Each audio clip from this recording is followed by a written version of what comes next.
Bonjour Florence. Bonjour Sophie. Chez Plaisance Citoyenne, il y a à peu près 2 ans là déjà, on t'a demandé si tu voulais bien être la tête de liste de Plaisance Citoyenne. Et donc tu as accepté pour notre plus grande joie. Donc merci pour ça. Et donc on a souhaité faire cette petite interview pour qu'on te connaisse un peu mieux. Donc je te laisse la parole. Merci Sophie, c'est gentil.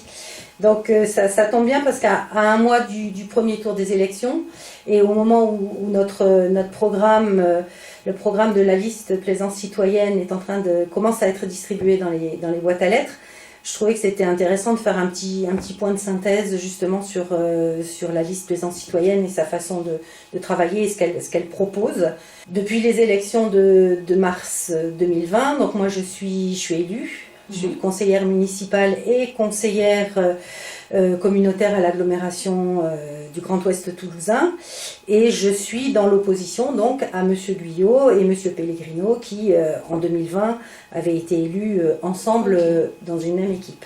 Donc Plaisance Citoyenne était donc déjà candidate en 2020. Oui, la liste Plaisance Citoyenne était déjà candidate à l'élection municipale et elle a perdu avec seulement 82 voix face à la liste de M. Guyot. Pour une commune de la taille de Plaisance du Touche, on a vraiment quasiment eu le même nombre de voix que la liste adverse.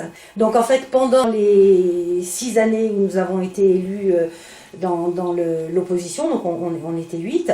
Moi j'ai vraiment suivi tous les dossiers qui concernent la mairie, j'ai posé des centaines de questions et ça se voit dans les procès-verbaux de tous les conseils municipaux et dans tous les enregistrements aussi, puisque tout a été enregistré. Confirme. On peut les trouver sur le site de la mairie, site internet de la mairie. Et les 8 élus d'opposition ont passé aussi ces années à porter régulièrement la parole des Plaisançois qui avaient des questions à poser et qui avaient besoin de réponses à leurs questions.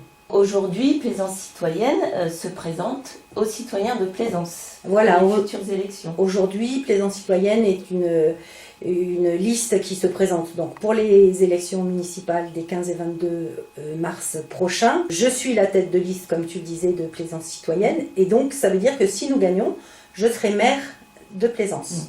Et donc, Plaisance Citoyenne, ça fonctionne comment cette liste, cette véritable liste citoyenne? Oui, c'est une véritable liste citoyenne. Ce qu'il faut comprendre, c'est que la liste Plaisance Citoyenne, c'est pas la liste de Florence Queval. C'est un collectif que nous avons créé ensemble, qui a redémarré il y a à peu près 2 ans, comme tu le disais, quand on a décidé de repartir pour les élections municipales et qui a été étoffé au cours du temps. Voilà, aujourd'hui on travaille ensemble, on prend nos décisions ensemble et on s'est formé à différentes reprises pour être prêt à administrer la commune de Plaisance. Donc aujourd'hui notre liste est complète, on a 37 Plaisançoises et Plaisançois.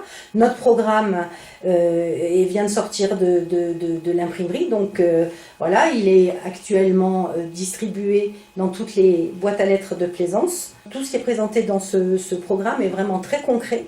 C'est vraiment l'aboutissement de notre réflexion, de nos expériences en tant que Plaisançois. Et on a vraiment tenu compte des demandes des Plaisançois, mais tout en restant bien entendu dans un cadre avec des règles légales, environnementales et financières aussi bien entendu, pour que ce soit un programme qui puisse être appliqué concrètement. Et donc, quels sont les principaux sujets qu'aborde ce programme ? Tout d'abord, en tant que véritable liste citoyenne, nous proposons un fonctionnement de gouvernance partagée, c'est-à-dire que pour tous les grands projets structurants de la ville, on va proposer aux Plaisançois de réfléchir ensemble et de prendre les décisions ensemble. On organisera des assemblées citoyennes. Donc ça va vraiment changer la façon d'administrer cette ville et de prendre des décisions. Ça c'est sur la façon de travailler. Et ce programme, il fait 20 pages. Donc on a vraiment énormément de propositions, à la fois sur la sécurité par exemple, l'éclairage des rues principales, les caméras, la police municipale. On a aussi des propositions sur la santé, avec l'étude d'un centre de santé.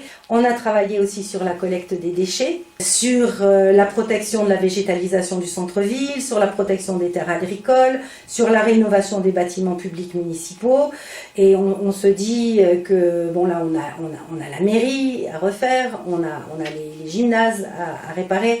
Et on se dit que commencer par ça va pouvoir faire à la commune de belles économies en termes de consommation d'eau, d'électricité, de gaz. Voilà, il y a vraiment un très gros travail à faire dans ce domaine. Confirme, c'est un programme vraiment très innovant et très motivant. Donc sinon, devenir maire, c'est quand même devenir maire d'une ville comme Plaisance-du-Touche, c'est quand même une lourde responsabilité. Est-ce que tu peux nous en dire un peu plus sur ton parcours professionnel? Aujourd'hui, j'ai 60 ans. J'ai été journaliste en presse écrite pendant 35 ans sur différentes régions de France et j'ai terminé sur le sud-ouest depuis Plaisance. J'étais correspondante sur le sud-ouest. Moi, j'ai beaucoup travaillé pour la presse agricole, la presse agroalimentaire, sur la restauration collective, donc les cantines, la restauration commerciale, donc tout ce qui est chaîne de restaurants. J'ai beaucoup travaillé aussi pour la grande distribution, des journaux de grande distribution, mais aussi pour des journaux sur l'éducation et la santé des enfants. Parce que mes 17 dernières années de journalisme, c'était pour un groupe national de presse agricole. Et vraiment, j'ai fait toutes les fermes du sud-ouest. C'est un sujet que je maîtrise quand même assez bien. Donc depuis 4 ans, j'ai changé de profession. Je me suis formée pour devenir mandataire judiciaire à la protection des majeurs. C'est-à-dire que je suis tutrice et curatrice de personnes qui sont particulièrement vulnérables. Je travaille pour le service des tutelles du CCAS de Toulouse et pour le tribunal judiciaire de Toulouse. Je suis assermentée, c'est-à-dire que j'ai prêté serment devant le président du tribunal et le procureur. Et depuis le 1er janvier dernier, je travaille à mi-temps. Donc ça me laisse du temps, déjà pour la campagne aujourd'hui et pour la mairie à partir de mars prochain. Ce que je rajouterais, c'est que le fait de travailler dans ce domaine social, ça me permet vraiment de bien connaître le fonctionnement des services sociaux et de toutes les aides sociales qui sont vraiment une énorme usine à gaz. Et je trouve que c'est important de savoir de quoi ils retournent quand on veut pouvoir aider les gens et être à leur côté. Oui, et puis toute l'équipe de toute façon se prépare et essaie de s'organiser avec ses employeurs pour prendre des journées également, travailler à mi-temps. Je travaille moi-même à mi-temps et beaucoup vont se décharger de 1 ou 2 journées par semaine pour Plaisance. On sera disponible. Voilà, c'est ça, c'est important. Oui. Également, tu as été très très active sur la commune de Plaisance-du-Touche. Oui, depuis qu'on est arrivé en 1999. C'est vrai que j'ai eu 2 grosses activités associatives. J'ai participé à la création de l'association de gymnastique volontaire que tout le monde connaît sous le nom de GVJV et qui est une très grosse, voire la plus grosse association de Plaisance. Avec cette année, on a 700 adultes et 130 enfants. Pendant 10 ans, j'ai été trésorière de cette association, de 2005 à 2015. Après, je me suis arrêtée 5 ans et en 2020, je suis devenue présidente de cette association et je le suis toujours. Donc, c'est une association qui donne 37 cours pour adultes par semaine et 11 cours pour enfants. Donc, c'est vraiment très lourd. Et on a 12 animateurs salariés. C'est une vraie petite PME. Donc là, ça m'a apporté aussi des connaissances en fonctionnement d'une entreprise, du salariat, gestion de personnel, gestion d'adhérents, communication avec les gens. Voilà, c'est une expérience très enrichissante. À une autre époque, quand mes filles étaient plus jeunes, j'ai été aussi responsable de la FCPE, la Fédération des conseils de parents d'élèves. Donc 4 ans au collège Jules Verne et ensuite 3 ans au lycée Françoise. En fait, ma deuxième fille est arrivée au lycée Françoise au moment de l'ouverture de la voie générale, comme on dit. C'était un lycée professionnel et technologique. Et puis arrivaient donc des élèves, ceux de Plaisance et de Tournefeuille, en seconde générale. Et là, il n'y avait absolument pas d'association de parents d'élèves. Donc on a créé la FCPE au lycée. Et on a créé surtout une bourse des livres pour tous les élèves de générale, mais aussi pour tous les élèves des sections technologiques et professionnelles. Et là, ça a été énorme également, avec des achats de plus de 3000 livres par an, enfin par été en fait. On préparait des sacs pour que tous les enfants aient leurs livres et leur cahier d'exercice à la rentrée.